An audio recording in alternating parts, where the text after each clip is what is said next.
Welcome back to my educational channel Gyan Wizard. I am Ajmal. In this video, we are going to learn the application of Gauss law. The first application is that calculation of the electric field intensity due to a uniformly charged spherical shell. In case of the spherical shell, the inside is hollow and all the charges will be distributed at the surface of the sphere. Gauss law states that the total electric flux passing through a closed surface is equal to the total charge enclosed inside the closed surface divided upon the epsilon naught, which is also equal to the closed surface integration of the E dot ds.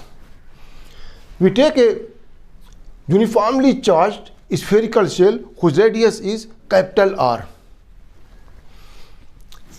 and then we will assume a Gaussian surface, that is a concentric sphere. That means the center of the Gaussian surface will be same as that of the original sphere, and the radius of the Gaussian this spherical shell will be small r. In case of the spherical shell, since the radius is the same and the electric field will be radially outward because it is a positively charged. So because of the symmetry, electric field will be uniform at every point on the sphere. It is same. On this Gaussian surface, we take a small element ds, whose area is ds, because ds is the area of the small surface at point P at which we want to calculate the electric field intensity on the Gaussian surface.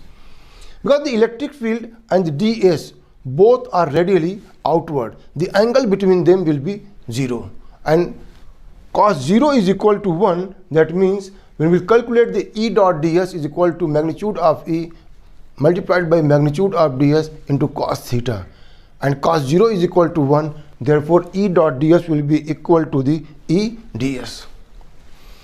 Now, the total flux passing through the surface will be equal to the surface integrations of closed surface integration of E dot ds, and E dot ds is the E ds.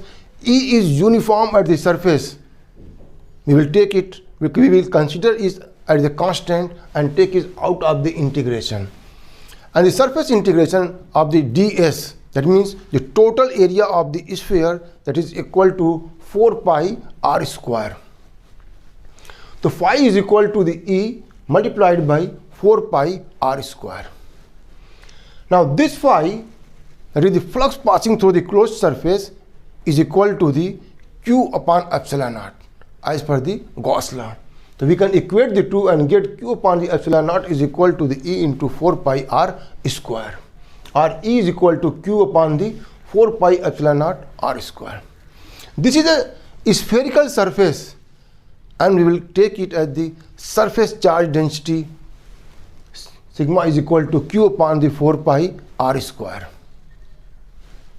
From this we will put the value of Q is equal to sigma into 4 pi r square here. 4 pi is cancelled out, and we will get E is equal to sigma r square divided upon the epsilon naught r square. From equation number 3, that is phi is equal to E into 4 pi r square, we can conclude that a uniformly charged sphere is equivalent to a total as a point charge. That means total charge is concentrated at the center of the sphere.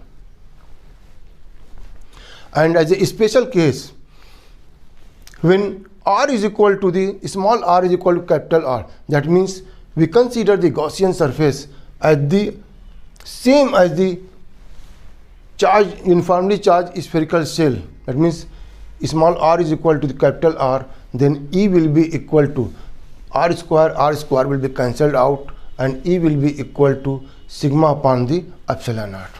And the most important thing, when we will consider a point inside the spherical shell, then since when r will be less than the capital R, that means point is located inside the spherical shell, then sigma will be equal to 0 because no charge is contained inside the spherical shell, and therefore E will be equal to 0.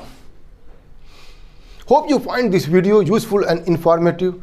Please like it, share with your friends and subscribe to my channel. Thank you very much for watching this video.